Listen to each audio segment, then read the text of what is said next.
Dans ce document à savoir numéro 1, nous allons parler de la modélisation d'une lunette astronomique. La modélisation, je vous rappelle que c'est une représentation simplifiée. Donc comment finalement faire construire ici ou représenter de façon simplifiée une lunette astronomique? Eh ben, une lunette astronomique va être constituée d'un objectif et d'un oculaire. L'objectif, c'est un système optique qui va être du côté de l'objet. L'oculaire, c'est un système optique qui va être du côté de l'œil. Donc l'objectif et l'oculaire d'une lunette astronomique seront modélisés, c'est-à-dire remplacés ou irremplacés de façon simplifiée par deux lentilles minces convergentes, qu'on appellera L1 et L2, ayant le même axe optique. Donc vous avez un petit schéma en dessous, donc vous avez deux lentilles convergentes qu'on a ici représentées par des doubles flèches, et l'une des lentilles va être l'objectif, l'autre va être l'oculaire. Généralement, on représente toujours le sens de propagation de la lumière.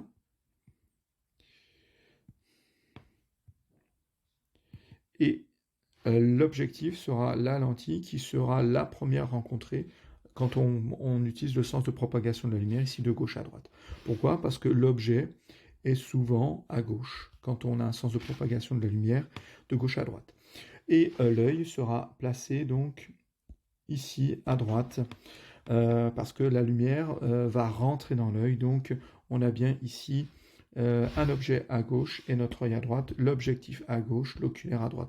Attention, on peut vous tendre des pièges, changer le sens de propagation de lumière, dans ce cas il faudra intervertir objectif oculaire. Ensuite, il faut aussi savoir que pour ces deux lentilles convergentes qui vont modéliser, remplacer l'objectif et l'oculaire, la vergence de la lentille 1, c'est-à-dire de l'objectif, sera plus faible que la vergence de la lentille 2, c'est-à-dire de l'oculaire. Et on peut aller un petit peu plus loin, et on le voit ici, si finalement la vergence de l'objectif est inférieure à la vergence de l'oculaire, ça signifie que la distance focale de l'objectif sera plus grande que la distance focale de l'oculaire, parce que la distance focale, c'est l'inverse de la vergence. Donc si on fait l'inverse, on a un changement du sens de l'inégalité. Donc si la distance focale de l'objectif, si la vergence de l'objectif est inférieure à la vergence de l'oculaire, la distance focale de l'objectif sera supérieure à la distance focale de l'oculaire. Donc la distance focale de l'objectif, c'est cette valeur-là. La distance focale de l'oculaire, c'est celle-ci, sans souci de mesure algébrique, c'est-à-dire de savoir si c'est positif ou négatif.